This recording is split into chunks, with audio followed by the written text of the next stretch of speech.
J'espère que vous le savez déjà, mais la propreté est le maître mot pour être en bonne santé. Il y a bien sûr des choses qu'on ne partage jamais avec d'autres personnes, comme les brosses à dents pour des raisons évidentes de salubrité. Enfin, vous ne serez pas étonné d'apprendre qu'il y a des petites choses du quotidien que vous partagez à vos amis ou à d'autres personnes que vous ne devriez pas du tout partager. Avant d'aller plus loin, je voulais vous demander de lâcher un énorme like si cette vidéo vous a plu. L'objectif pour aujourd'hui est de dépasser les 100 likes. N'oubliez surtout pas de vous abonner, de partager la vidéo et par-dessus tout, d'activer la cloche. Je rappelle que j'adorerai le commentaire de ceux qui l'ont fait et qui me l'ont dit dans l'espace commentaire. Sans plus tarder, c'est Strawberry, c'est parti pour 5 choses que vous ne devriez jamais partager. Numéro 5, le baume à lèvres. Le baume à lèvres, ou si vous préférez le beurre de cacao, est normalement utilisé pour réduire la sécheresse sur les lèvres pendant l'hiver par exemple. Eh bien, il faut savoir à quel point vos lèvres sont fragiles. C'est sans doute la partie de votre corps qui requiert le plus de précautions en raison de leur facilité à être endommagée. Derrière cette douce peau des lèvres, il y a aussi une autre couche de peau qui, elle, attrape et retient tous les microbes qu'elle arrive à tenir. Ainsi, si vous prêtez votre baume à lèvres à quelqu'un qui a une herpès ou quelques microbes indésireux, ces derniers ont de grandes chances d'atterrir sur vos lèvres et de vous faire des taches ou des brûlures que vous ne voulez pas trop avoir. Numéro 4, la serviette. On le comprend tout de suite, la serviette, surtout lorsqu'elle est utilisée par plusieurs personnes, est un véritable nid de bactéries et parfois même de virus. Il faut aussi comprendre que si elle se retrouve dans la salle de bain, comme la plupart des serviettes, ce n'est pas très bon signe. Un endroit comme ça est très souvent très humide et c'est alors un endroit rêvé pour les microbes et les bactéries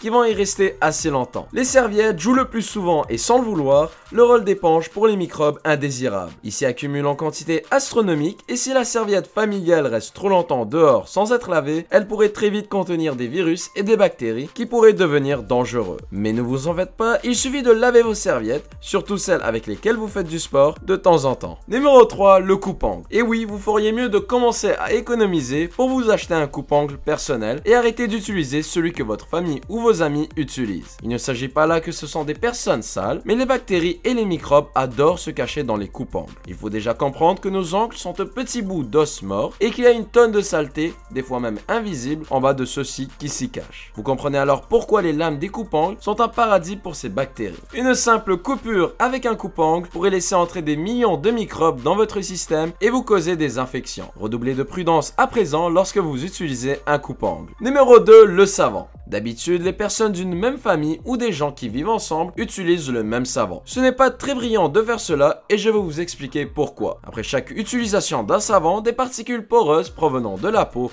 de celui ou celle qui vient de l'utiliser s'y déposent. Et tout le monde sait à quel point il y a beaucoup de microbes et de bactéries sur notre peau. Même si on reste toujours propre et qu'on a une hygiène irréprochable, c'est plus fort que nous, les microbes nous adorent trop et se collent à nous. Ainsi, la personne qui vient utiliser le savon un peu plus tard récupérera les pathogènes parfois nocifs du dernier utilisateur. Et dites-vous aussi que l'eau aide beaucoup à la prolifération de ces bactéries. C'est quand même paradoxal de tuer des microbes tout en récupérant de nouveaux. Numéro 1, les écouteurs. Les écouteurs sont probablement une des choses qui portent en elles le plus de bactéries. Ils côtoient la plupart de leur temps dans nos poches ou dans nos oreilles et sont le plus souvent accompagnés de cérumen, la petite sécrétion que l'on produit dans nos oreilles et que l'on doit enlever avec un coton-tige. Vous pouvez voir par vous-même. Prenez vos écouteurs si vous êtes en train d'en utiliser et regardez à l'intérieur de ceux-ci. Je serais très surpris si vous me disiez qu'ils sont impeccables. La prochaine fois, pensez-y à 2 fois avant d'accepter d'écouter la musique de votre ami avec ses écouteurs. Et au fait, dites en commentaire si vous utilisez un casque, des écouteurs ou un autre appareil. Je suis curieux de voir les résultats. Cette vidéo touche à sa fin, merci d'avoir regardé jusque là, j'espère que ce sujet vous a plu. Si c'est le cas, n'oubliez surtout pas de liker la vidéo, de vous abonner, de partager